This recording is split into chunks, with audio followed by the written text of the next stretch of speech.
Bonjour à tous. Bonjour à tous. Bonjour tout le monde, merci d'être là. Bonjour. Bonjour Bonjour à tout le tous. monde. Bonjour à tous. Alors, nous allons patienter juste une petite minute, le temps que les autres participants puissent nous rejoindre.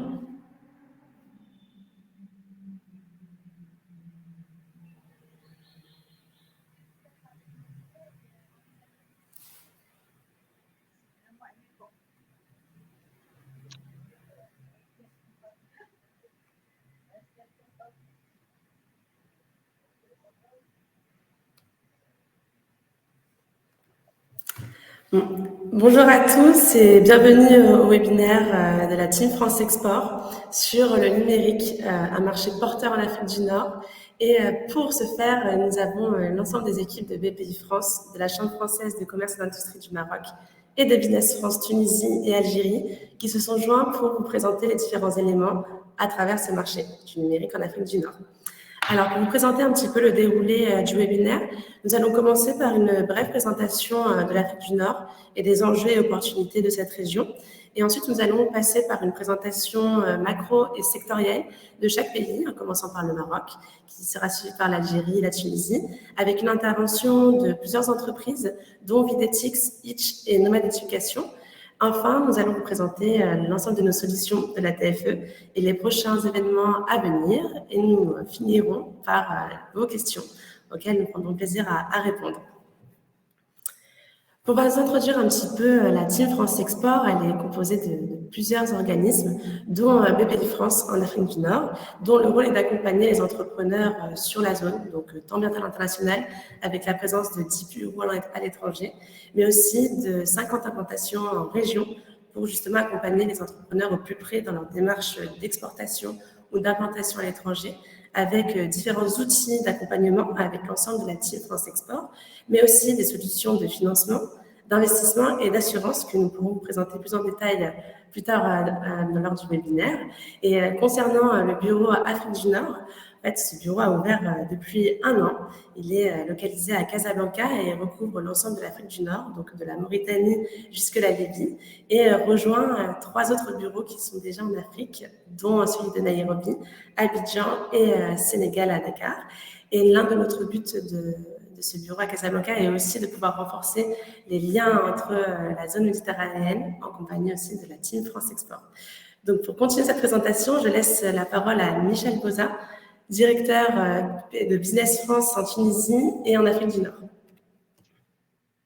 Merci beaucoup Nora et bonjour à tous. Merci à nos participants et merci surtout aux entrepreneurs qui ce matin vont partager leur expérience avec vous pour parler effectivement d'une zone particulière, une région particulière qui a des liens privilégiés avec la France et avec l'Europe qui est l'Afrique du Nord. Alors rapidement, pour vous expliquer comment nous sommes organisés pour accompagner les entrepreneurs et faire en sorte donc de faire réussir vos projets au niveau de la Team France Export. Donc vous avez deux bureaux qui sont en Tunisie et en Algérie, dont les responsables se présenteront. Sachez également qu'à partir de Tunis, nous jetons un œil à distance pour l'instant sur la Libye et vous aurez tout à l'heure une petite éclairage sur la Libye qui est un marché dans lequel on sait qu'il y aura des opportunités dans les années à venir pour la reconstruction. Et puis également donc au Maroc avec donc Faiza qui est en charge de représenter donc notre concessionnaire de services publics pour la partie export au niveau de la Chambre de commerce et puis bien évidemment Maël et Nora qui nous ont rejoints il n'y a pas longtemps pour porter avec BPI France une dynamique vers la région. Alors retenez que c'est globalement un ensemble qui pèse à peu près 100 millions de personnes, 100 millions de consommateurs, c'est un chiffre rond, et qui pèse également à peu près 100 à 110 milliards d'euros d'importation. Donc là, on parle de chiffres qui étaient avant la crise Covid, bien sûr, ça aura un peu évolué, mais ça vous donne un petit peu une idée de ce que ça représente. Alors, c'est une région qui est en Afrique, l'Afrique du Nord, donc avec de fortes connexions avec le reste du continent africain, mais qui a la particularité aussi d'être, parce qu'elle est au bord de la Méditerranée, dans un ensemble géopolitique qui est très lié également à l'Europe, avec des connexions fortes, que ce soit en termes d'import, en termes de co-développement, en termes d'implantation.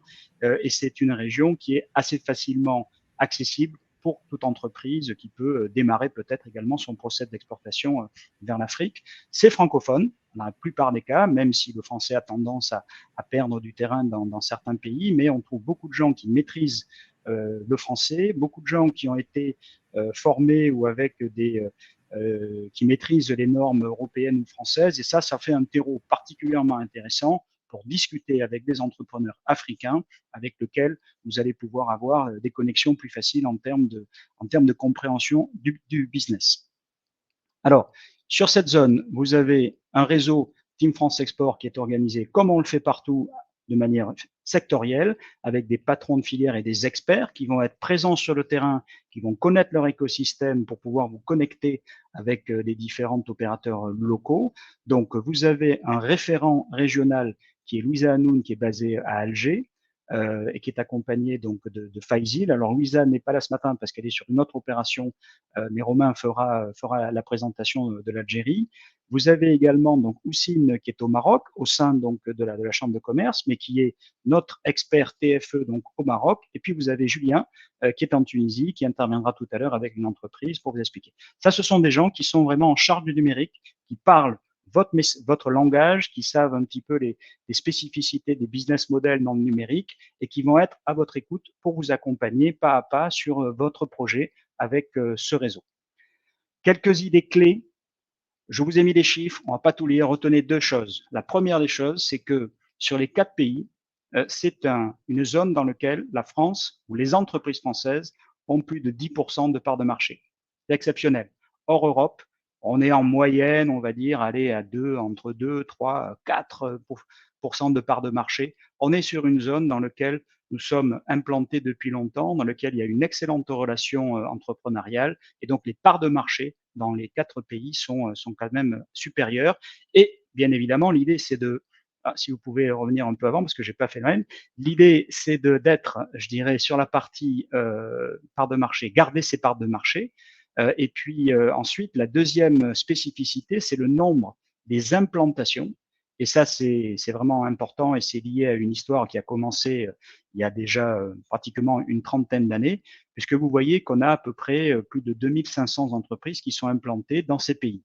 Alors, en fonction de l'histoire, en fonction des relations bilatérales, ça varie, mais tout ça, ça représente en fait une compétence, ça représente des expertises, des équipes qui travaillent déjà en Afrique du Nord, au niveau des entreprises françaises et qui sont autant des têtes de pont ou des clients ou des partenaires avec lesquels on peut développer un business. Voilà, très forte part de marché, très forte implantation et une position de la France qui est numéro 1 ou numéro 2 partenaire de tous ces pays. Donc, une zone d'influence assez importante. Une petite visualisation de ce que ça représente en termes d'exportation. Donc là, on parle sur les exportations, la balance commerciale. Vous avez sur ce schéma les grands pays qui sont les pays d'exportation français avec les ronds différencient en fait les exportations actuelles et le potentiel de chaque pays. Donc, c'est fait par des organismes internationaux. Et vous voyez que donc nos 3 pays d'Afrique du Nord dont on va parler aujourd'hui, la Tunisie, le Maroc ou l'Algérie, sont quand même assez importants. Vous voyez les ronds. Vous voyez les ronds qui représentent en fait le reste de l'Afrique.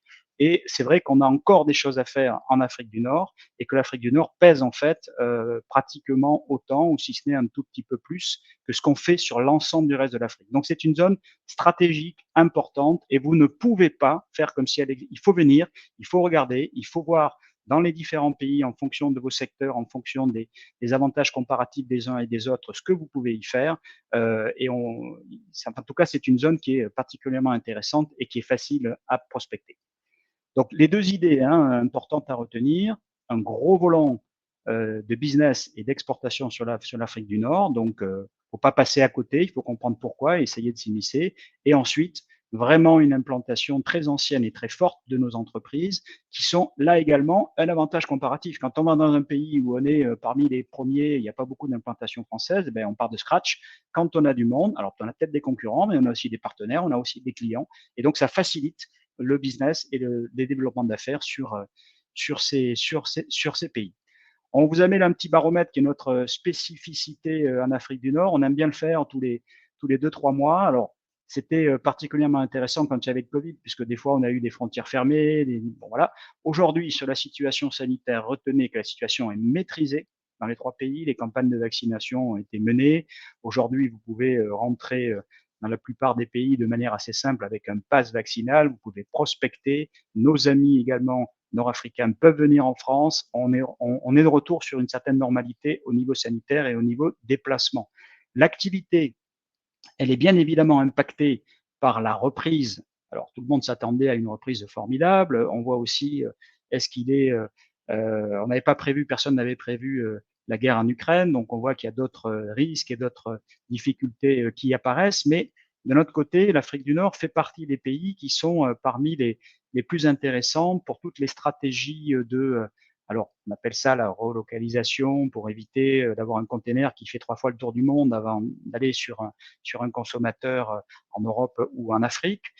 Mais globalement, compte tenu des filiales implantées, du climat des affaires et de la proximité géographique de l'Europe, finalement, c'est un territoire qui est bien placé pour s'immiscer encore plus, parce que la Tunisie et le Maroc sont déjà intégrés dans les chaînes de valeur européennes, mais s'immiscer encore plus dans ces chaînes en augmentant peut-être les capacités installées, en ayant de nouveaux projets ou en trouvant de nouveaux business. Donc l'activité est plutôt bien orientée malgré la crise, avec bien évidemment une différence si vous êtes pays producteur de pétrole et d'hydrocarbures, ou là avec le niveau, ça vous donne plus de ressources, ou si vous êtes au contraire dans l'offshoring avec un business qui est lié donc à la fourniture des besoins européens. La situation politique, elle est ce qu'elle est. On est en Afrique du Nord, mais elle est globalement satisfaisante. On a une petite inquiétude, bien évidemment, sur la Tunisie, parce qu'il y a un processus politique qui est lancé pour l'année 2022 et donc une visibilité qui est peut-être un peu moins forte, mais en tout cas, tout fonctionne bien dans les 3 pays. Et puis en Libye, effectivement, vous l'avez peut-être vu, une situation qui demande encore à être éclaircie au niveau politique. L'activité est bonne. Sur la disponibilité des équipes, je dirais qu'on est là, on est à votre écoute, on vous attend et on est en mesure de répondre dans des délais vraiment raisonnables, avec beaucoup d'agilité et d'efficacité sur vos besoins. Et retenez après qu'au niveau du VIE, vous avez 2 pays aujourd'hui où vous pouvez positionner un jeune pour travailler justement sur la zone, c'est la Tunisie et le Maroc. Pour l'instant, les affectations ne sont pas possibles en Algérie et en Libye. Voilà, je vais passer la parole à toi, Nora. Merci. Merci beaucoup, Michel, pour cette intervention sur l'Afrique du Nord. Maintenant, nous allons passer à des présentations un petit peu plus pays, en commençant par le Maroc avec Faiza Ashkar Houssine Wassehi de la Chambre française du commerce et de l'industrie au Maroc et de Denis Seguin, directeur général de Videtix, qui nous permettra d'avoir un retour d'expérience sur le marché marocain. Merci Nora, merci Michel. Bonjour à toutes et à tous. On est ravis d'être avec vous ce matin et on espère qu'on va pouvoir répondre à vos questionnements et en tout cas vous accueillir très prochainement sur l'Afrique du Nord. Donc très rapidement, la Chambre française de commerce et d'industrie du Maroc est donc concessionnaire de services publics, comme l'a précisé effectivement Michel Boza. Donc nous travaillons avec toutes les équipes TFE et donc nous représentons la TFE Maroc avec un ancrage territorial qui est assez important, dont on est assez fiers puisque effectivement on a près de 9 bureaux sur tout le territoire marocain, comme vous pouvez le voir sur cette slide, donc dans les principales villes marocaines, ce qui nous permet vraiment d'accompagner la régionalisation de l'économie marocaine, tant voulue par le gouvernement et par le roi. Donc on est une association avec près de 4000 entreprises qui sont membres volontaires et ça nous permet vraiment d'avoir cette approche très terrain, très opérationnelle auprès des entreprises marocaines. Nous sommes divisés sous différentes filières qui sont les filières opérées par Business France. Et donc aujourd'hui, vous avez la chance d'avoir le chargé de filière tech et services, Houssine, qui vous présentera plus précisément ce qu'on fait au niveau du numérique et du digital. Moi, je vais introduire très rapidement sur l'économie marocaine plus précisément. Donc, petit pays de 36 millions d'habitants, mais très dynamique avec un taux de croissance de près de 5% en moyenne depuis près de 20 ans. Donc, il y a vraiment une stabilité économique qui est opérée sur le territoire marocain avec des plans sectoriels qui sont assez importants et sur lesquels je vais revenir très rapidement. Une stabilité monétaire aussi qui est à souligner souligner, hein, puisque malgré les différentes crises, nous arrivons à restreindre les fluctuations monétaires. Et donc, pour un opérateur étranger que vous êtes, c'est effectivement très sécurisant de pouvoir venir sur un pays qui est stable. Une population très jeune, hein, près de 60% de la population a moins de 30 ans, donc un vivier d'actifs important et un pays vraiment ouvert sur le monde. Hein. Nous sommes dans le bassin, on est baigné par le bassin euro-méditerranéen, pointe sud de l'Europe, pointe nord de l'Afrique. Donc nous avons signé près de 20 accords de libre-échange avec près de 60 pays, beaucoup en Afrique, avec l'Union européenne qui vous concerne, exonération des droits de douane entre la France et le Maroc. Et donc, tout cela, effectivement, nous permet de dire que l'économie marocaine est très ouverte pour des échanges internationaux. Nous sommes plutôt bien notés par les agences de notation internationale puisque nous avons la note A4. Michel l'a dit, nous parlons le français au Maroc en plus de l'arabe. Donc, le courant d'affaires, généralement, les relations d'affaires se fait généralement en français. Donc, vous avez vraiment un avantage comparatif par rapport à vos concurrents ou voisins européens. Juste préciser donc que le poumon économique du pays est à Casablanca. La capitale politique est à Rabat. Mais comme je vous l'ai dit tout à l'heure, il y a vraiment une régionalisation, une diversité de l'économie qui se fait avec plusieurs pôles sectoriels sur tout le pays. Je veux juste réintroduire sur le sujet d'aujourd'hui, hein, pour vous dire que le Maroc a vraiment cette ambition très forte de devenir un acteur majeur du numérique sur le continent africain.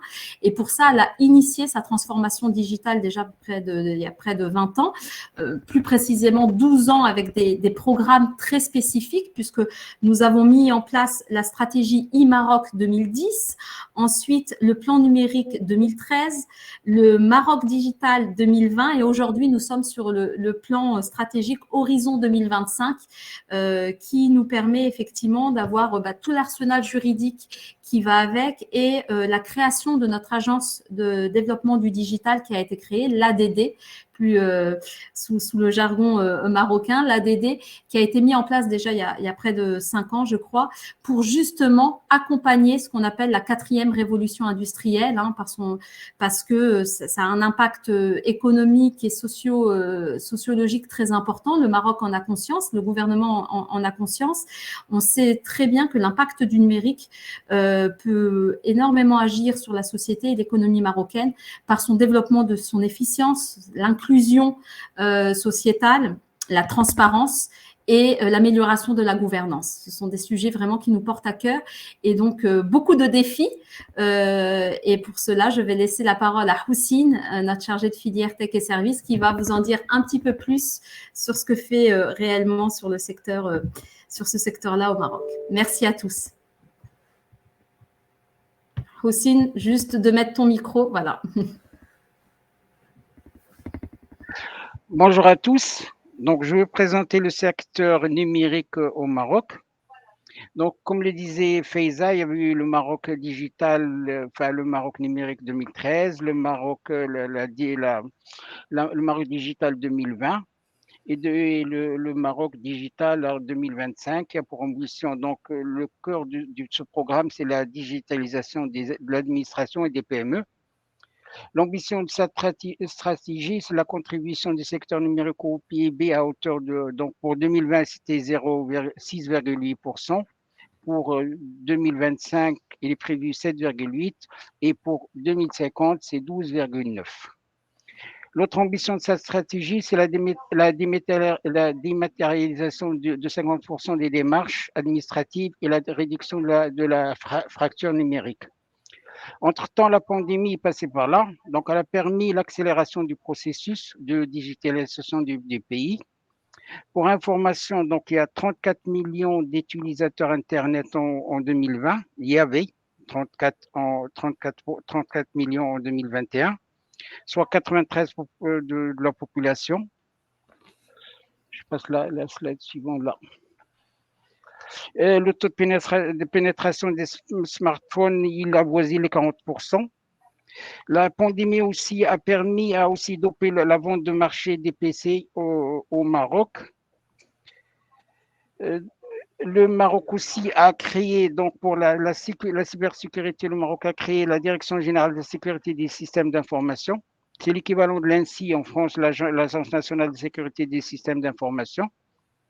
Le but de cette agence, c'est la sécurité des organismes étatiques et la sécurité des entreprises d'ordre vital pour l'économie marocaine. Elle est chargée, cette direction est chargée de coordonner les travaux relatifs à l'élaboration de la mise en œuvre de la stratégie de l'État en matière de sécurité des systèmes d'information, assurer les audits de sécurité des systèmes d'information des administrations et organismes vitaux, et aussi mettre en place un système de veille, de détection, d'alerte des événements affectant ou susceptibles d'affecter la sécurité des systèmes d'information du pays. Pour information, le Maroc a subi 13 millions de cyberattaques en 2020. Donc, c'était assez énorme, et surtout pendant la pandémie. Les marchés porteurs au Maroc sont l'e-commerce, donc tout ce qui est monétique. L'e-commerce, il a enregistré durant la période des 9 premiers mois de 2021 pratiquement 81 millions d'opérations de paiement pour un montant global de l'ordre de pratiquement 3,3 milliards d'euros, en progression de 32% en nombre d'opérations et 23% en montant par rapport à la même période de l'année précédente. Le paiement par carte bancaire se répartit en termes de volume selon les secteurs d'activité suivants. Donc, la grande distribution, elle capte à peu près 25% des paiements. Hôtel et restauration, pratiquement 14%. Et l'habillement, pratiquement 11%. l'e-santé et télémédecine. Donc, le Maroc a adopté un cadre juridique complet permettant l'exercice de la télémédecine en adéquation avec l'exercice de la médecine, la loi relative à la protection des personnes physiques à l'égard du traitement des données à caractère personnel. Pour l'enseignement à distance, donc la pandémie, le Maroc n'était pas prêt, l'école marocaine n'était pas prête pour cette pandémie, et donc l'école marocaine a dû, et surtout pour les zones rurales éloignées, c'était un peu très difficile pour les élèves, les étudiants, les petits écoliers. Donc, ils utilisaient pratiquement les portables des parents pour l'enseignement à distance, mais c'était très, très difficile. Il faut savoir qu'à cette période-là, il y a eu 900 000 heures de cours et formations à distance. Donc, même c'est pas les élèves, mais même les profs, les professeurs et les professeurs d'école n'étaient pas prêts à l'enseignement à distance. Donc, il y a eu les deux, trois premiers mois, c'était très, très difficile pour tout le monde.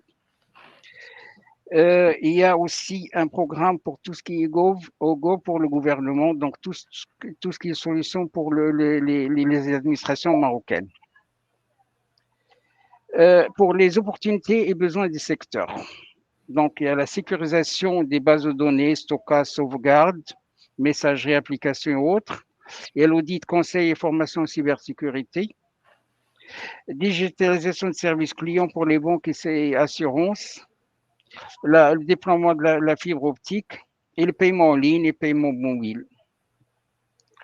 Donc, ce qu'il faut savoir, les événements à venir, il faut retenir la mission collective digitalisation de services et santé, enseignement à distance. Oui, merci Hossein. On va justement pouvoir revenir sur tous ces événements à la fin du webinaire pour justement donner rendez-vous aux participants aux événements de la TFE. Merci en tout cas Faiza et Hossein pour ces présentations sur le Maroc. Monsieur Seguin, on vous laisse la parole pour justement témoigner de cette expérience au Maroc sur le marché du numérique. Merci beaucoup. Bonjour à tous. Merci pour ce temps de parole et cette opportunité de présentation de la société de Videtix et puis surtout de l'accompagnement qu'on a pu avoir de la part de toutes les équipes pour cette première approche du territoire marocain qui était vraiment très important pour nous. En termes de présentation, donc je vais rester assez sommaire. Hein, j'ai choisi de partir sur un seul slide de présentation pour vous brosser un petit peu l'environnement de Videtix et son métier. Et puis après, je vous expliquerai un petit peu l'accompagnement qu'on a eu de la part des équipes de Faiza et d'Oussine sur le terrain au quotidien qui était vraiment majeur pour nous. Très rapidement, donc la société Videtix, nous on est une société récente, hein, on a été créé en 2019. Aujourd'hui, on est une petite vingtaine de collaborateurs au sein de l'équipe. Videtix est spécialisé, on est éditeur de logiciels spécialisé dans l'analyse vidéo, principalement orienté pour tout ce qui va être solution de Smart City, solution de Smart Building. Ce sont des démarches maintenant qui sont de plus en plus demandées sur les grandes collectivités, les grandes métropoles et également les sites importants. Pourquoi est-ce qu'on a choisi, nous, d'aller voir un petit peu les opportunités de business avec le Maroc? La première réflexion, c'était de se dire, on vient de remporter un marché qui était pour nous très important. On venait de remporter le marché de l'université Mohamed VI, donc là, vraiment orienté Smart Building. Si je vous présente rapidement ce qui est fait au sein de ce site-là, c'est une démarche vraiment un peu différente. C'est comment transformer des caméras de vidéosurveillance qui vont être déployées sur le site de l'université, non pas comme outil de surveillance, mais comme outil de comptage de personnes, comme outil de remontée de nombre de présences dans chaque zone, dans chaque pièce de l'université, dans chaque espace commun et autres, de manière à remonter toutes ces informations sur une plateforme logicielle centralisée qui va piloter derrière le chauffage, la climatisation et les éléments techniques directement. Donc, ça permet de centraliser tout ça. Donc voilà, sur cette partie technique. Donc le but, c'était vraiment d'avoir cette approche multitechnologique, ce qui n'était pas évident quand même, parce qu'on est sur un métier très technique, vraiment sur les dernières technologies d'analyse d'image et de deep learning. Et la première démarche que nous, on avait besoin de mettre en place sur le territoire marocain, c'était de trouver des partenaires. C'est-à-dire qu'on avait eu cette opportunité sur un marché principal, mais le but, c'était vraiment de trouver des partenaires avec lesquels on puisse travailler en local, qu'on puisse faire un transfert de compétences sur les capacités de maintenance de premier niveau et tous ces aspects-là. Donc, c'était quand même une démarche un peu complexe.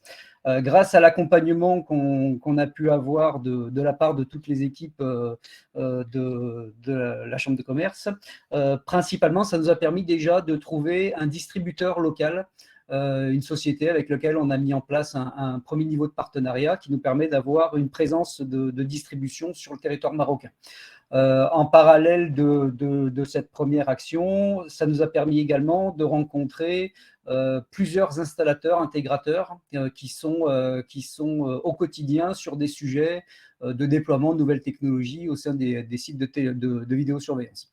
Et dernier point également, ça a été surtout l'accompagnement au quotidien qu'on a eu qui était important sur les possibilités de rencontre avec les grands acteurs. Aujourd'hui, grâce à cette démarche-là, on a pu rencontrer la direction de la sûreté du port de Tanger, dont les portes nous étaient fermées avant les premières démarches. On a réussi à rencontrer les aéroports également, qui nous ont permis aussi de lancer des premiers sujets de discussion d'implantation de ces technologies, et sur lesquels il y a de vrais besoins aujourd'hui. Les personnes qu'on a rencontrées étaient vraiment à l'écoute et avaient vraiment des besoins opérationnels. Donc c'était pour nous une vraie réussite, en tout cas sur ces grands contacts-là. Puis après, plein d'autres sociétés. Ce qui était intéressant, ça a été, pour nous entrepreneurs, ce qui était vraiment intéressant, c'était de voir la réactivité qu'on a eue sur les équipes, par exemple sur des déplacements de rendez-vous, où au dernier moment, il a fallu réadapter, changer un rendez-vous avec une présence, inverser 2 rendez-vous sur cette semaine de déplacement. Et c'est vrai qu'au quotidien, ça a été majeur parce qu'on n'a pas eu un seul trou dans le planning de déplacement. Ça a été, quand on a eu des absences de rendez-vous, on a pu le remplacer par une visio avec d'autres partenaires.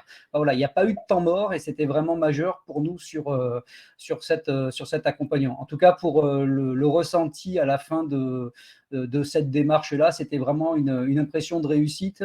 Et je vais prendre un terme de sportif, on a transformé l'essai. Voilà, c'était vraiment ça qui était intéressant.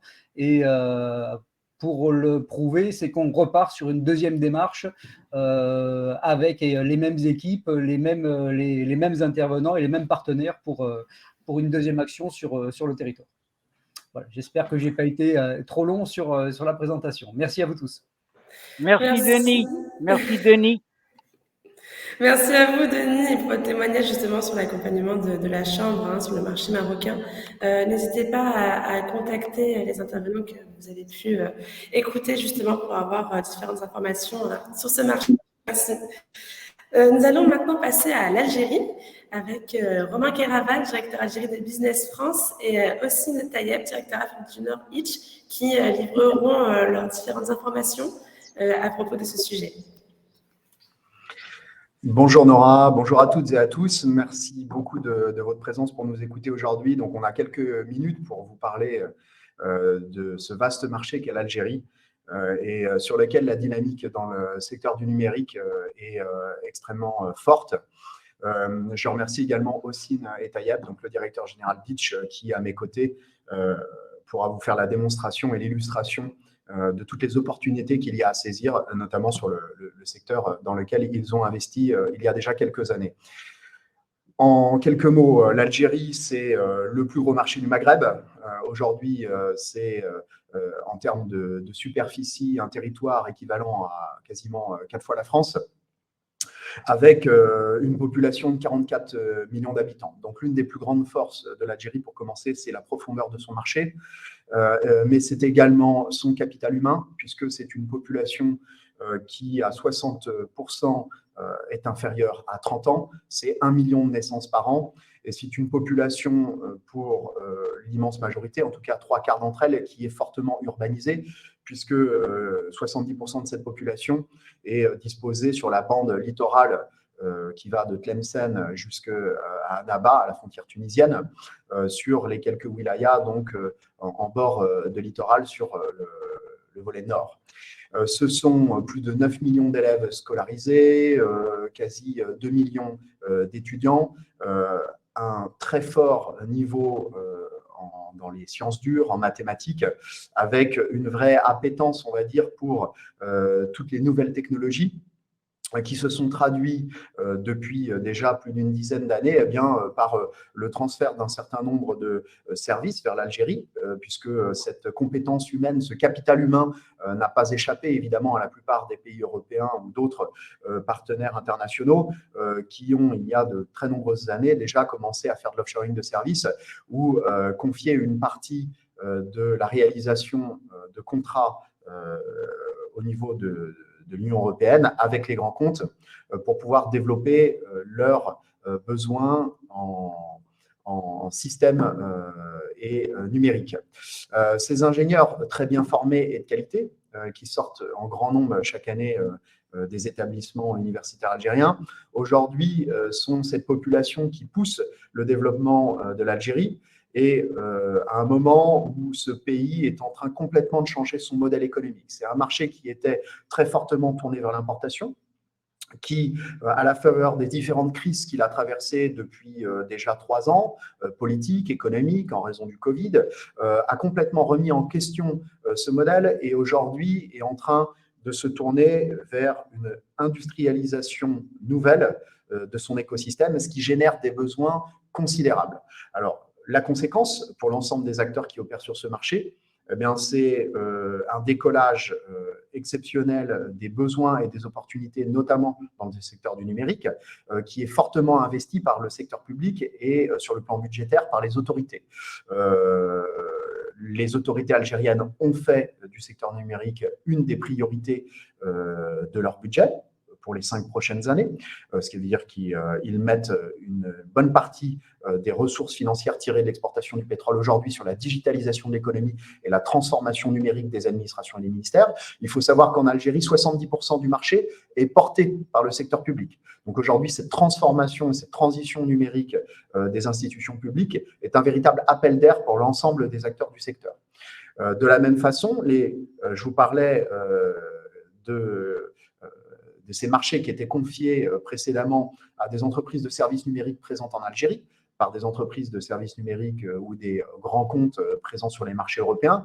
Aujourd'hui, c'est une dynamique encore plus forte à laquelle nous assistons, puisque ces acteurs sont progressivement montés en compétences à la faveur des marchés qui leur ont été confiés par un certain nombre de grands comptes sur les marchés européens ou internationaux. Et aujourd'hui, avec la montée en puissance du marché algérien lui-même et les barrières à l'entrée qui sont mises par le secteur public pour pouvoir travailler avec les administrations, ça génère la nécessité pour les acteurs étrangers de venir s'associer en partenariat avec les acteurs locaux. Pas plus tard qu'hier, j'étais avec la dirigeante d'une entreprise de services numériques pas très grande par sa taille, puisqu'elle ne fait que 200 employés, mais extrêmement dynamique sur le nombre de marchés qu'elle a remportés et qu'elle a servi, notamment en France pour un certain nombre de grands comptes. Et elle me disait qu'au cours des 6 mois qui viennent de s'écouler, elle a reçu 6 propositions de rachat de son entreprise, ce qui montre là tendanciellement, véritablement, la prise de conscience des acteurs français, notamment sur la forte poussée et la forte croissance de ce marché et qui ne va faire que s'accélérer sur les 4-5 prochaines années et certainement au-delà. Alors, au-delà de ça, il y a un écosystème tech qui est en plein essor aussi, qui est en train de faire son rattrapage sur ce qui a pu émerger dans les précédentes années au Maroc et Tunisie avec un petit peu d'avance. Et aujourd'hui, ce rattrapage est en train de s'opérer avec une vitesse très, très accélérée en Algérie, avec de notre côté un certain nombre de success stories déjà dans différents domaines. Itch, et aussi il vous en parlera tout à l'heure, les raisons qui ont poussé ce VTC à s'implanter en Algérie, mais aussi Atos, Soken, qui sont des solutions de formation RH pour la cybersécurité, un autre pan du secteur numérique qui est en train de se développer à très très grande vitesse en Algérie, et avec des secteurs dans l'environnement, dans les agritech, dans les edtech ou dans la mobilité qui sont en pleine poussée en raison notamment de cette population jeune, très connectée, fortement utilisatrice d'Android ou de smartphones,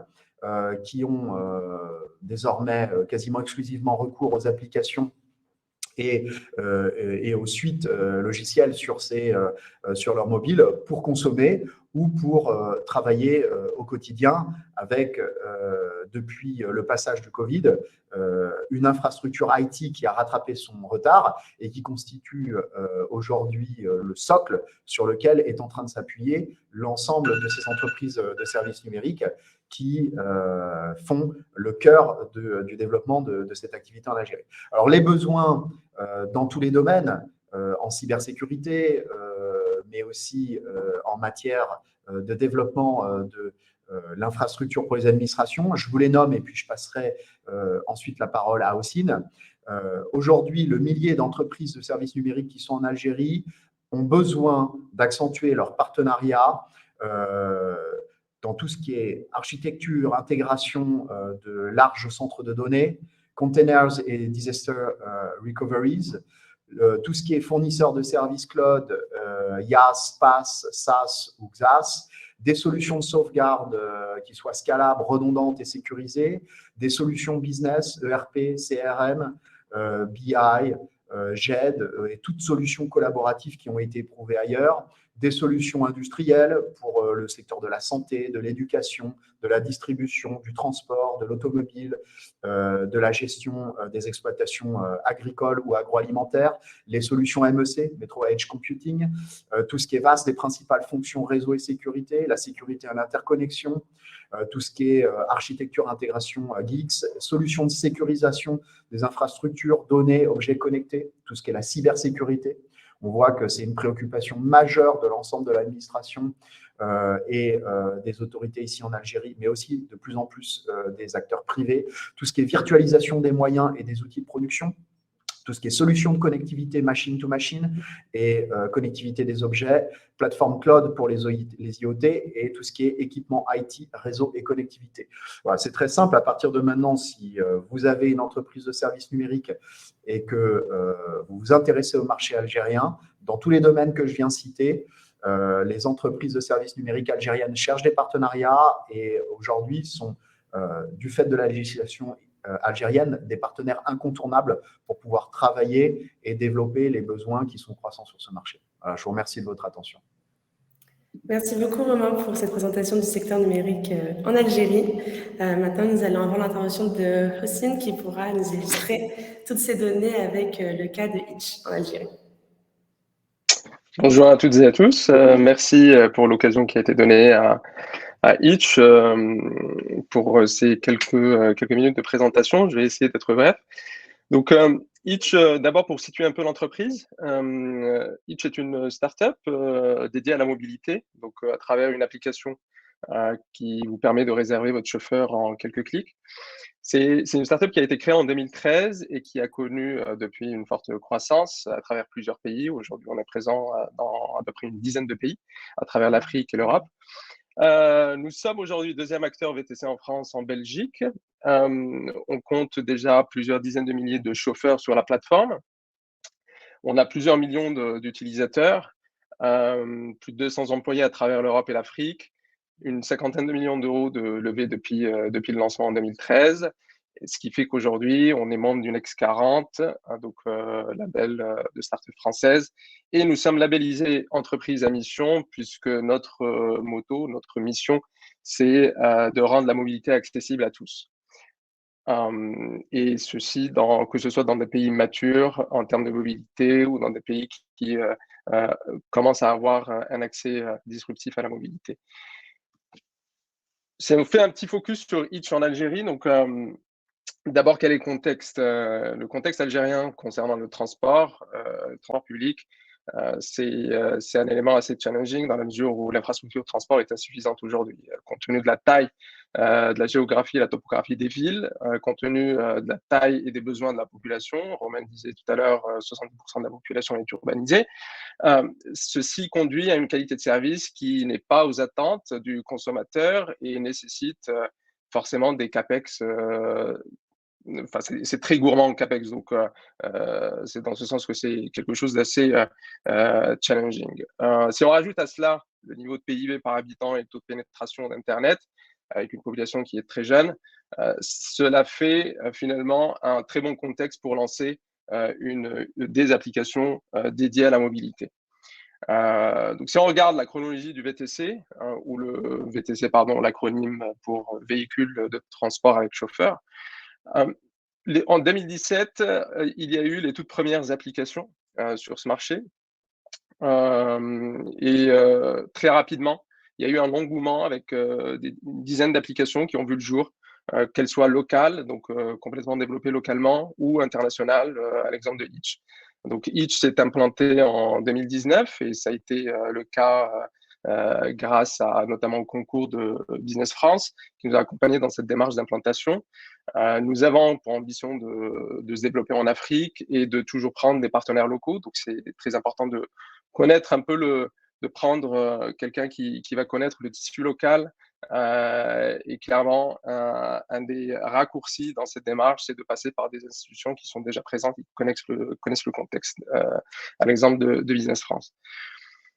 Bon, 2020-2021, le Covid est passé par là et la mobilité a été très fortement impactée, ce qui a fait que malheureusement, il y a eu des applications qui ont disparu. Et 2022, le marché repart en croissance. Pourquoi? Parce que tout simplement, il y a de nouveau ce besoin de se déplacer. À partir du moment où une application telle que Itch répond à une problématique réelle, concrète, ça fait qu'il y a un très fort taux d'adoption parce que les fondamentaux sont là, parce qu'il y a un PIB qui est intéressant et parce qu'il y a une adoption assez facile des nouveaux outils de communication digitale. Donc, pour Itch en particulier, donc, cela fait donc 3 ans que nous sommes présents en Algérie. On est déjà à 1 million de téléchargements et plus de 20 000 chauffeurs qui sont inscrits. On est particulièrement présent sur les 2 grandes villes d'Algérie, donc Alger et le bassin algérois, ainsi qu'Oran. Et aujourd'hui, on est fiers de pouvoir impacter positivement la vie de milliers de passagers, de chauffeurs qui nous utilisent de manière assez fréquente et assez régulière. Donc, on compte déjà plusieurs milliers de trajets tous les jours. On recrute également de manière directe, donc on a les chauffeurs à qui on améliore le pouvoir d'achat, mais également des recrutements en direct. Donc on a une quarantaine d'employés en Algérie, avec l'ambition, à travers les compétences locales, de développer progressivement des hubs régionaux. Donc il y a de nouveaux domaines qui apparaissent, notamment dans la data. Et on a en Algérie une population éduquée qui nous permet de recruter en Algérie pour servir éventuellement d'autres régions où Itch est présent. Donc au final, pour résumer, on a pu aujourd'hui être une success story, entre guillemets, si on peut se targuer ainsi.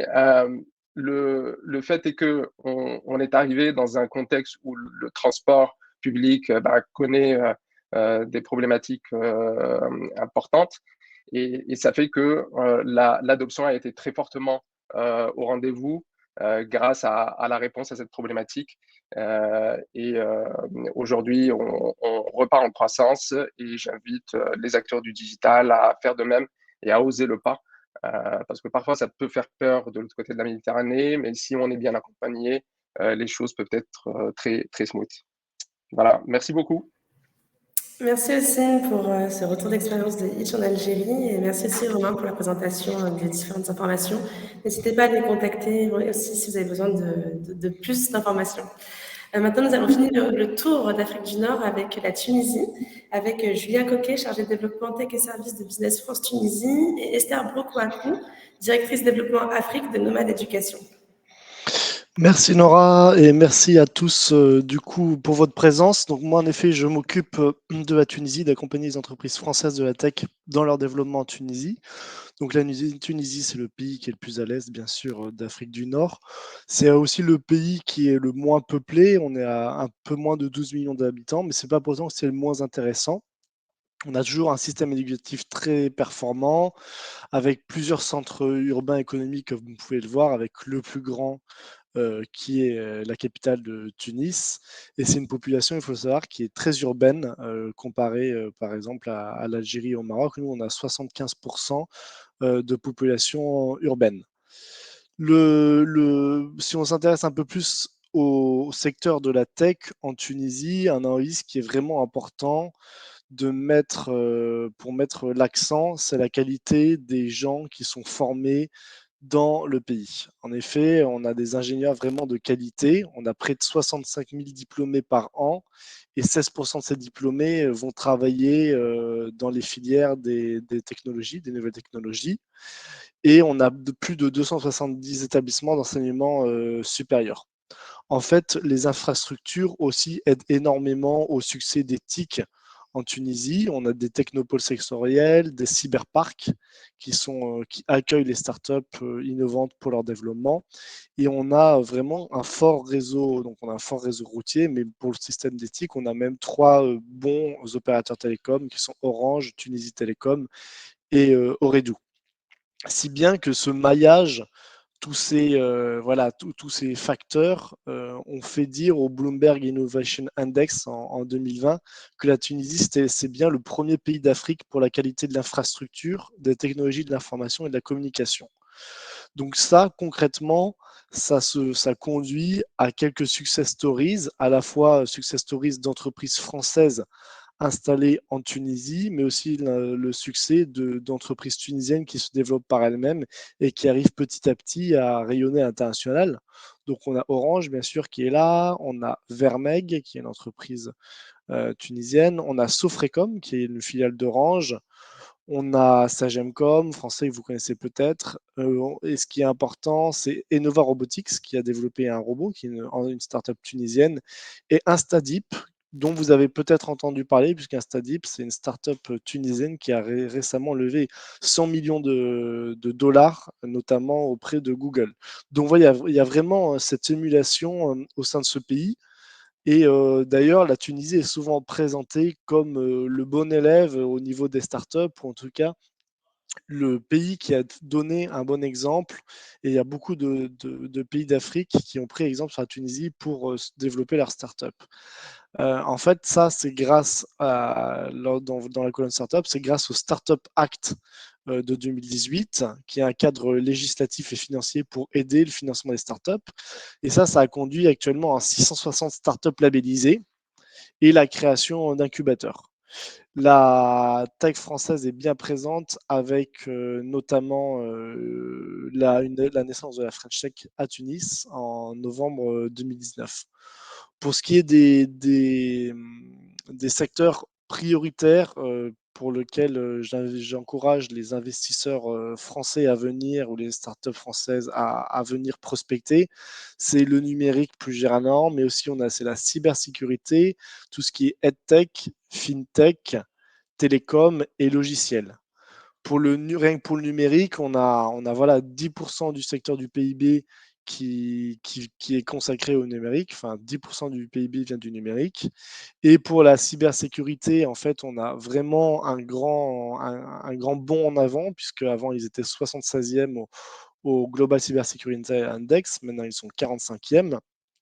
Pour ce qui est des EdTech, en fait, il faut savoir que le pays se positionne énormément sur tout ce qui est éducation et formation professionnelle.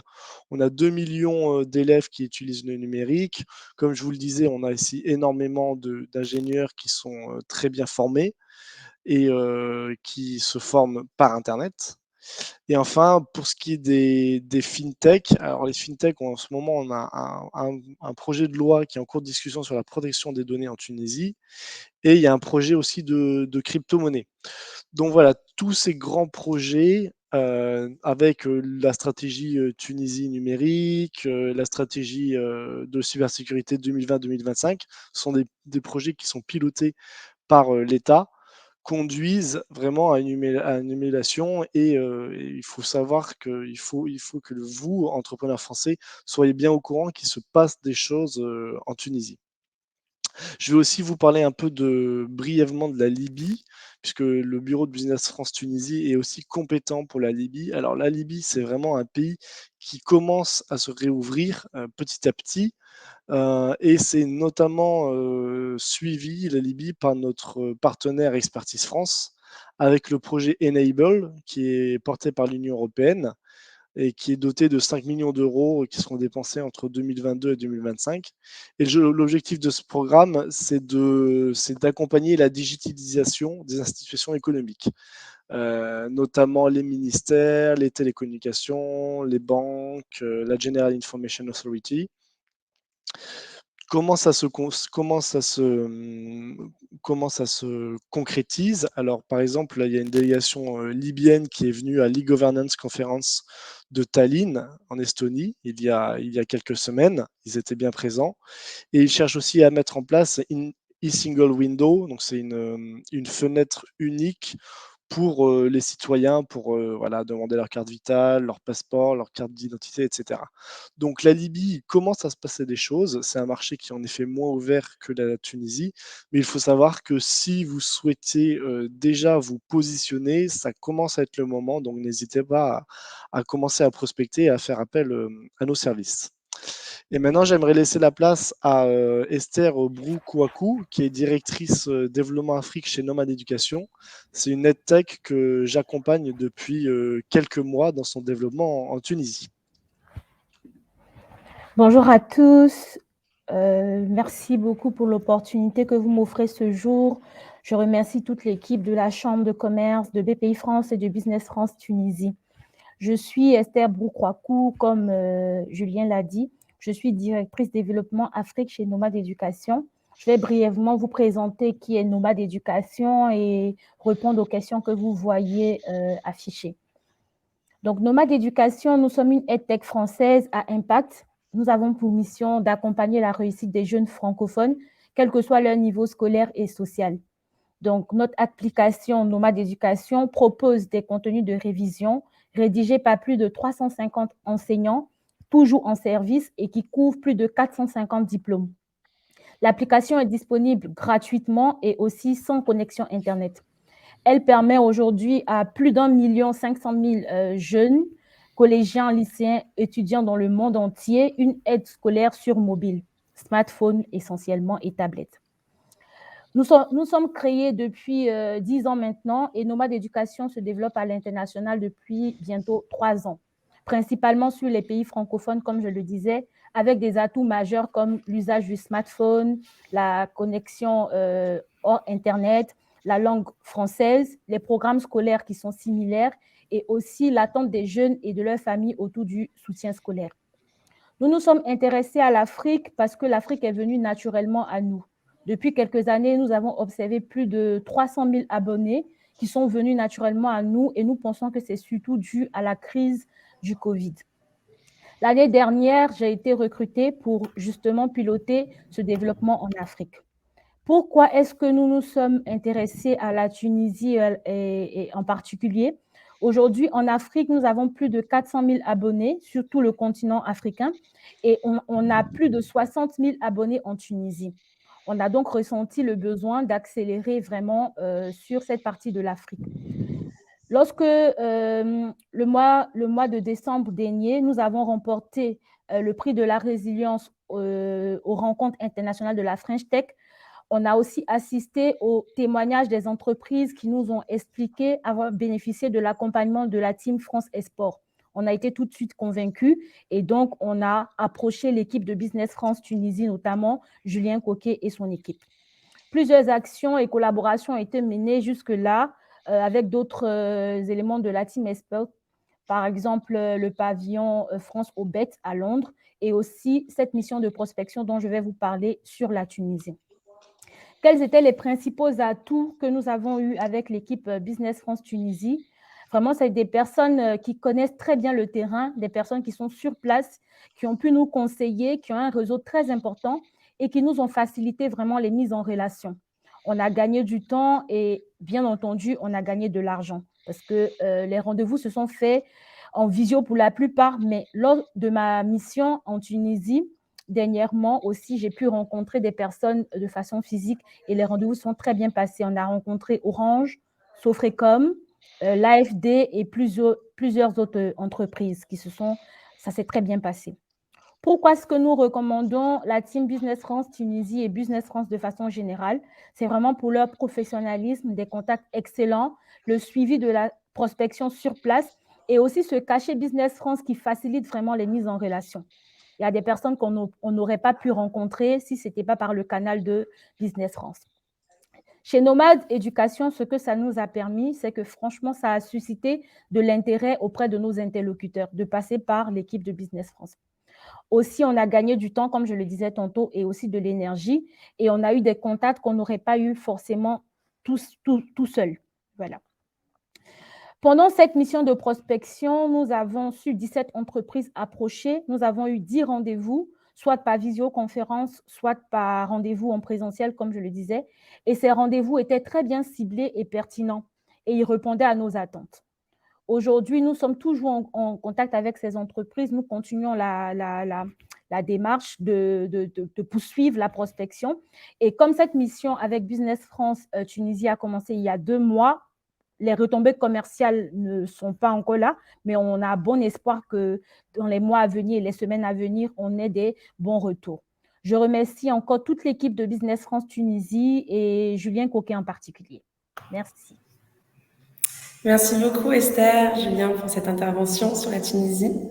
Nous allons continuer justement maintenant, après avoir fait ce tour de l'Afrique du Nord, par vous présenter les différentes solutions d'accompagnement et de financement de la Team France Export qui justement pourrait vous accompagner dans vos démarches en Afrique du Nord sur le secteur du numérique ou bien d'autres secteurs.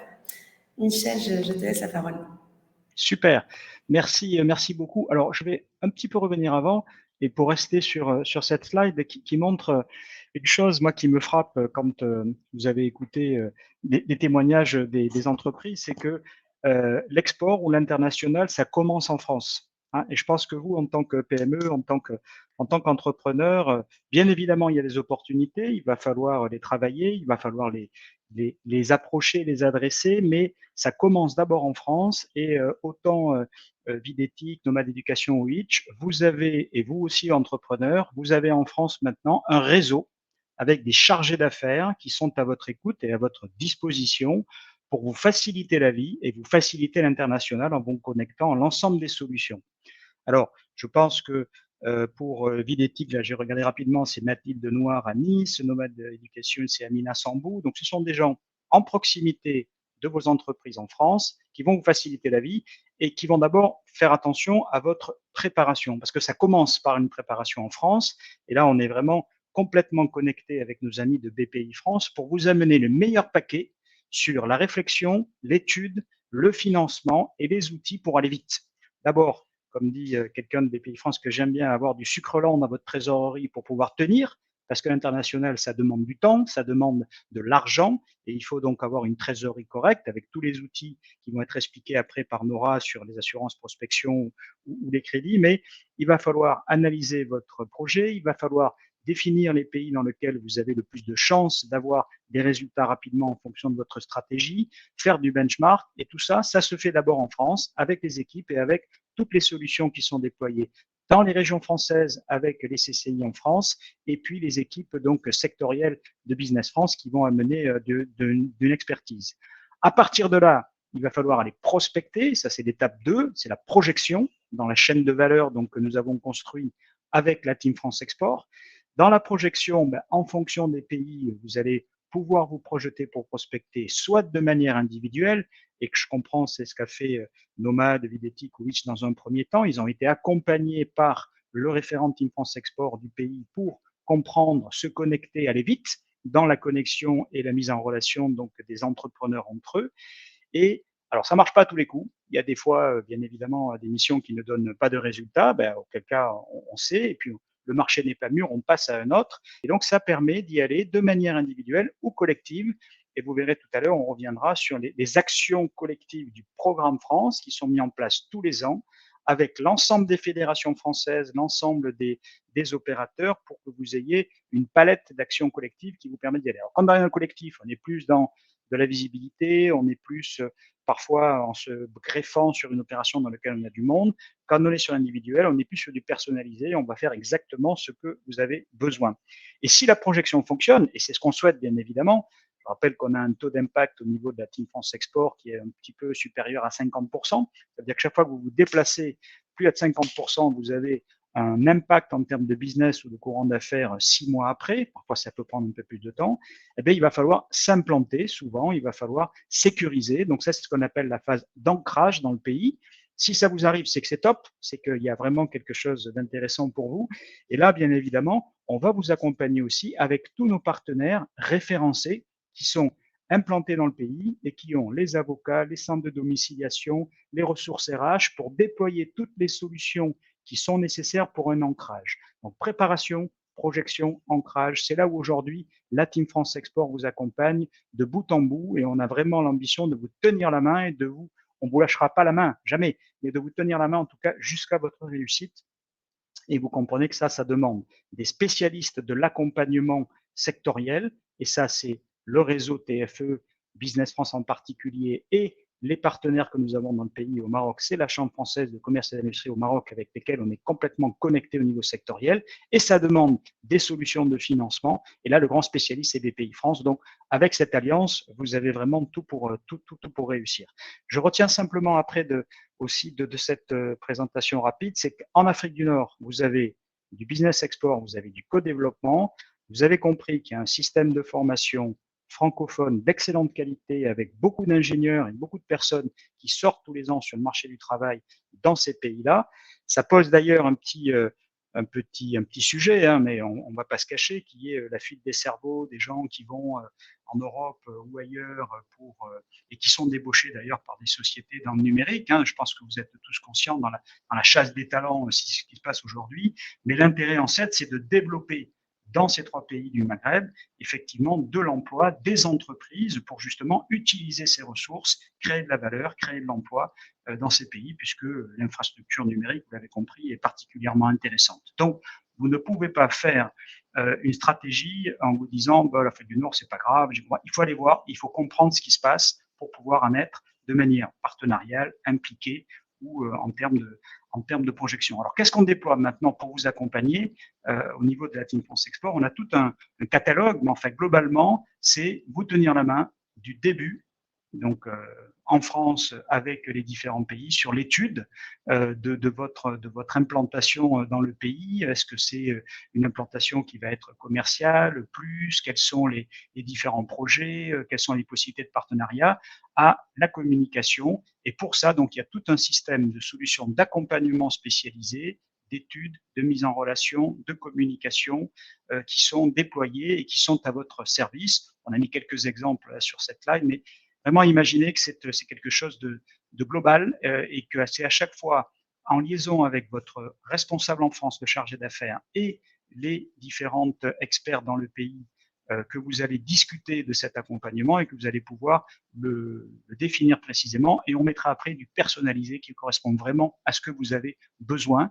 Donc ça, c'est les différentes solutions qui existent et que vous pouvez, je dirais, visualiser bien évidemment auprès de nos experts. Et ça peut être vraiment du collectif, de l'individuel, c'est à la carte. On est en Afrique du Nord sur un marché tellement important, dense, avec beaucoup d'acteurs, une influence également, on en a parlé tout à l'heure, de l'AFD, des bailleurs de fonds, où il y a beaucoup de programmes qui interviennent. Donc, à chaque fois, il faut faire du personnalisé et être extrêmement agile. J'entendais tout à l'heure la personne de Nomade Éducation dire effectivement son programme de rendez-vous, on l'a monté moitié-moitié. Parce qu'à un moment donné, et c'est vrai, il y a 6 mois, on ne pouvait pas se déplacer, il y a des pays étaient fermés, le Maroc était fermé, d'autres étaient ouverts.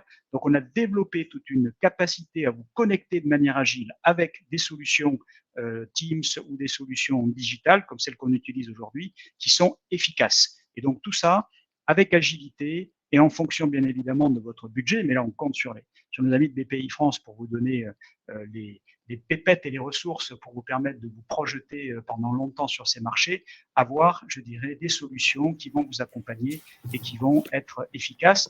Je rajoute aussi une solution RH qui est le VIE. Réfléchissez-y. Aujourd'hui, on a beaucoup de jeunes qui ont été déconnectés du marché du travail pendant toute la crise Covid et notamment de l'international, puisqu'on ne pouvait plus voyager. Donc, on a des milliers de jeunes formés qui ont envie de faire des choses, qui ont envie de participer donc à cette dynamique à l'international dans la relance. L'Afrique du Nord est une terre dans laquelle on peut le déployer assez facilement. C'est plutôt sympathique, c'est agréable à vivre et surtout les missions que vous allez proposer sont intéressantes compte tenu des enjeux. Donc, pensez au VIE. Parlez-en avec votre référent en France ou avec nous, bien sûr. On vous connectera avec des gens qui vont vous expliquer le dispositif si vous ne connaissez pas, qui vont vous connecter aussi avec les outils de l'État, puisque vous savez, dans le cadre du plan de relance export, il y a un chèque de 5 à 10 000 euros pour les entrepreneurs qui mobilisent un VIE à l'international jusqu'à la fin de l'année. Donc, faites-le, c'est quand même quelque chose qui est important et ça peut vous permettre de diversifier ou de compléter des équipes locales en amenant une compétence différente avec une vision différente et ça peut vous permettre également de muscler votre capacité d'accueil et de fonctionnement local. Voilà, donc beaucoup de solutions personnalisées, individualisées, toujours, rappelez-vous, ça commence en France et on est capable vraiment de faire avec vous, de commencer l'histoire en France avec nos amis de BPI France et votre réseau de chargé international et puis BPI France. Et je passe la parole maintenant à Nora. À toi de jouer. Merci beaucoup, Michel. Ouais, exactement. La Team France Export se complète dans tous ces outils, que ce soit des outils d'accompagnement, de mise en relation, de financement, d'assurance et de garantie. Et justement, BPI France intervient sur ce volet-là avec 3 grands outils qui se répartissent pour vous accompagner dans votre prospection, que ce soit en Afrique du Nord ou dans toutes les régions du monde, mais aussi pour financer votre développement d'activités internationales et partager les risques lorsque vous commencez cette aventure internationale. Donc, pour reprendre un petit peu le continuum de financement, d'assurance et de garantie BPI France, on a l'assurance prospection qui est en fait une avance remboursable en cas de succès à l'export, c'est-à-dire que lorsque vous souscrivez à cette assurance prospection, vous avez une trésorerie qui vous permet de commencer différentes étapes de prospection, que ce soit la participation à des salons, la création d'un service export à l'étranger, la participation à des missions de prospection.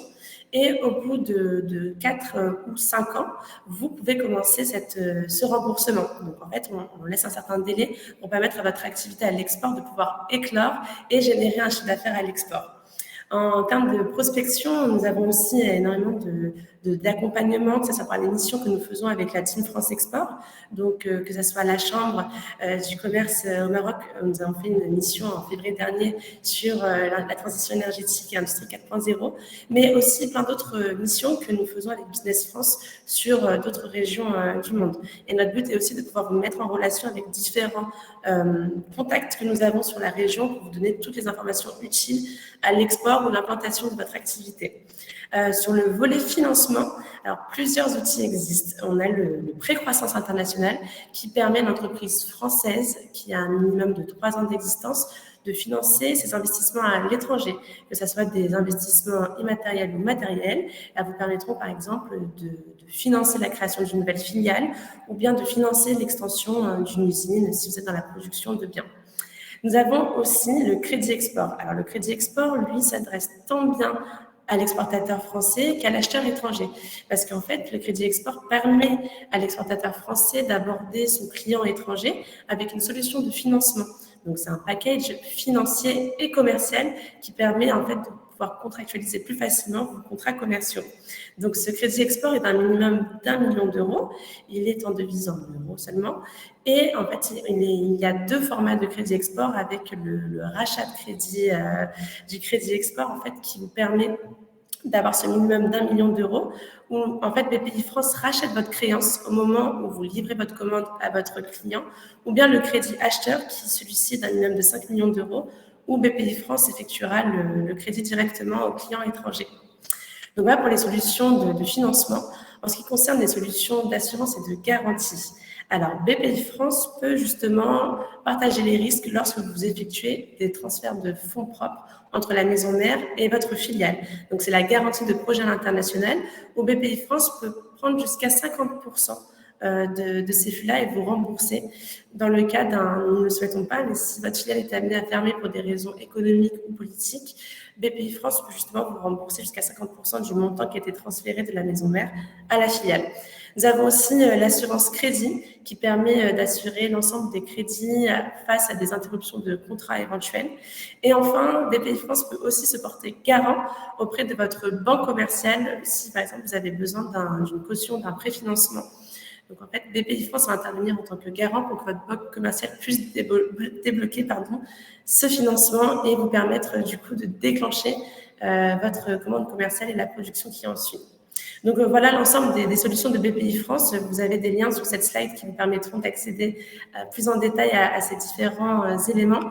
Et vous pouvez aussi nous contacter, donc Maëlle Mbaye, responsable régionale Afrique du Nord de BPI France, et moi-même pour différentes informations sur ces produits.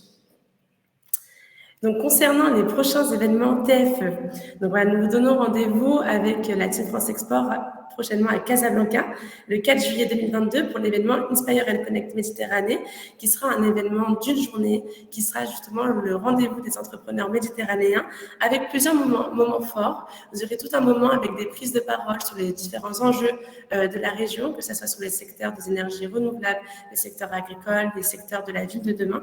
Et vous aurez aussi, et plein d'autres secteurs bien sûr, et vous aurez aussi des moments de connexion qui vous permettront d'avoir des rendez-vous B2B. Une plateforme sera disponible sur le lien d'inscription qui est présent sur cette page pour justement vous inscrire à l'événement et avoir accès à la plateforme de B2B pour justement générer et planifier des rendez-vous avec l'ensemble de l'écosystème entrepreneurial qui sera présent sur place. Donc vraiment, ce sera un événement qui sera le lieu de rencontre et d'inspiration qui aura lieu à l'espace Orion du Sofitel le 4 juillet prochain. Vous avez aussi plein d'autres événements de la Team France Export, dont le Vivatech en juin prochain à Paris, un séminaire sur la cybersécurité de la Tunisie et de la Libye en septembre prochain, la 2e édition du Fresh Tech Tour en Afrique du Nord qui aura lieu à Alger et Tunis. Vous aurez aussi la colloque EdTech qui aura lieu durant le sommet de la francophonie à Djerba en novembre prochain.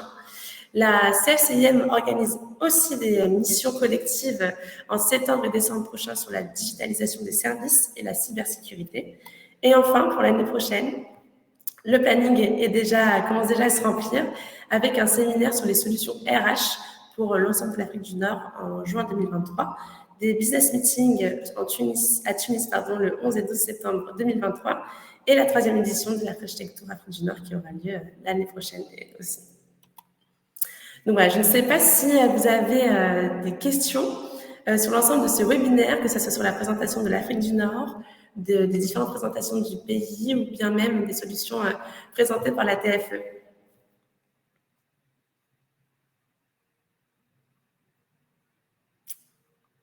Alors, tout semble assez clair. On attend peut-être un peu que les gens tapent leurs questions au cas où.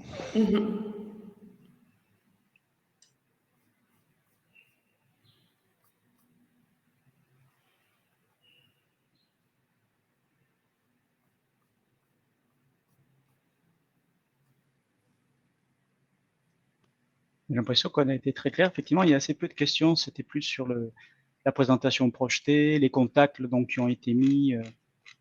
Voilà, mais je pense qu'il va y avoir quelques-unes quand même. Ne serait-ce du complément de nos témoins. En tout cas, voilà, la présentation est téléchargeable directement si vous voulez y accéder. Vous aurez le replay aussi de ce webinaire qui sera disponible sur la plateforme. Alors, est-ce qu'on a un bureau à Dakar? Alors, côté BPI France, oui, nous avons un bureau à Dakar qui justement rejoint l'ensemble des bureaux en Afrique. Donc, nous en avons un à Dakar exclusivement pour le Sénégal, un autre à Abidjan pour l'Afrique de l'Ouest et l'Afrique centrale, et aussi un troisième à Nairobi pour l'Afrique de l'Est et l'Afrique du Sud, et le dernier à Casablanca pour l'Afrique du Nord. Pour Business France. Compléter, oui, ouais, en fait, on a, je crois, 18 bureaux. Donc, il y a un bureau BF, TFE, donc à Dakar, qui travaille avec Nora. Donc, sur le Sénégal, c'est couvert. On pourra peut-être, je vais mettre une copie de notre réseau sur toute l'Afrique, comme ça, vous saurez où est-ce qu'on est organisé. Je vous mets le contact de notre collègue de Dakar.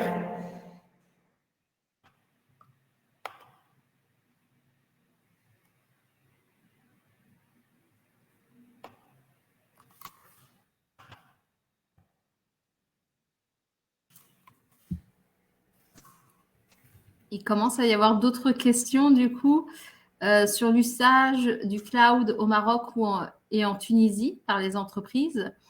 Nous, au Maroc, effectivement, Houssine pourra vous envoyer des informations plus précises, mais effectivement, on commence à légiférer là-dessus pour que la data reste au Maroc. Mais les clouds sont encore, pour le moment, encore utilisés via des sociétés étrangères et donc avec des bases de données qui appartiennent au Maroc, mais qui sont encore localisées chez les prestataires étrangers. Pour ce qui est de la Tunisie, Eric, faudrait que je fasse moi plus de recherches, mais en effet, il existe des solutions. On a 2 data centers qui existent en Tunisie. Il y en a un troisième qui est en cours de construction. C'est un marché sur lequel vous pouvez commencer à vous positionner. Je pense que si vous développez justement des solutions cloud, cybersécurité, l'événement qu'on organise mi-septembre à Tunis peut tout à fait vous intéresser. Et concernant la question sur les devises locales, les devises varient. Sur la zone, on peut justement avoir des solutions aussi chez BPI France pour justement sécuriser cette variation de change. Donc, c'est l'assurance change. Donc, n'hésitez pas à nous contacter si vous avez plus d'informations sur ce sujet-là. Mais en effet, les devises, tout dépend du pays. Elles ne vont pas être trop instables, elles vont suivre un cours assez régulier. Mais voilà, en tout cas, avec la conjoncture actuelle, les éléments nous laissent penser que les variations peuvent continuer. En tout cas, pour compléter de manière générale sur le Maroc, il n'y a pas énormément de fluctuations. Généralement, on est à un taux de 1 euro pour 10 dirhams 50, voire 11 dans le meilleur des cas. Mais voilà, en ce moment même, avec la crise géopolitique, effectivement, il y a quelques fluctuations parce que les matières premières augmentent, parce qu'effectivement, il y a pas mal de domaines qui sont un peu instables au niveau mondial, mais c'est quand même bien maîtrisé de manière générale. Il y a toutes les banques françaises qui sont bien implantées au Maroc, donc vous pouvez aussi vous connecter à votre conseiller banque ici qui vous mettra en lien avec sa filiale au Maroc. Ou sinon, au contraire, les banques marocaines sont très, très bien implantées aussi en France. Donc, les liens sont là. Pareil pour la sécurisation des paiements.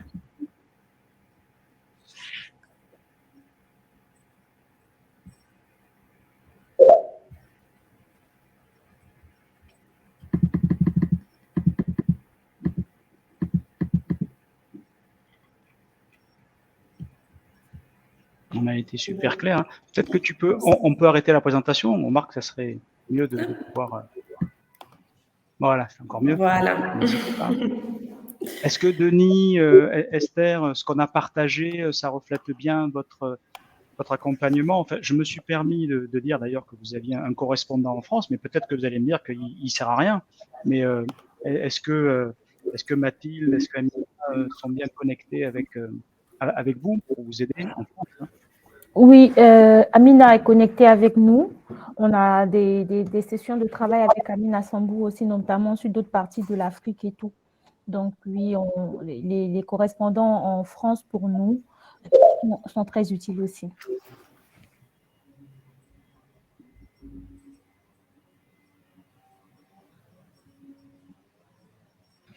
Et je confirme effectivement aussi que les relations bancaires avec le Maroc sont grandement facilitées. Nous, on a eu besoin de mettre en place du cautionnement bancaire entre notre partenaire et la transaction qu'on était en cours. Effectivement, ça s'est mis très facilement avec BNP des deux côtés. Ça a été réglé en moins de 10 jours, donc aucun souci de ce côté-là.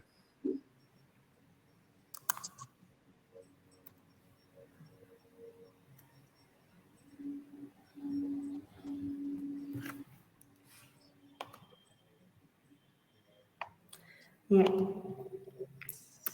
Je pense qu'il n'y a plus d'autres questions. En tout cas, n'hésitez pas à contacter l'ensemble des participants, la Team France Export, pour justement pouvoir répondre plus amplement à d'éventuelles questions qui surgiraient plus tard. En tout cas, on vous remercie énormément pour votre participation. Merci également aux intervenants pour votre participation et cette description du secteur numérique en Afrique du Nord qui a été très intéressante. Et merci aussi à toutes les équipes organisatrices de ce webinaire. Nous nous retrouvons très bientôt lors des prochains événements de la Team France Export, ou bien lors d'un nouveau webinaire. À très bientôt. Super. À très bientôt. Merci à vous. Bonne journée. Merci, au revoir. Au revoir.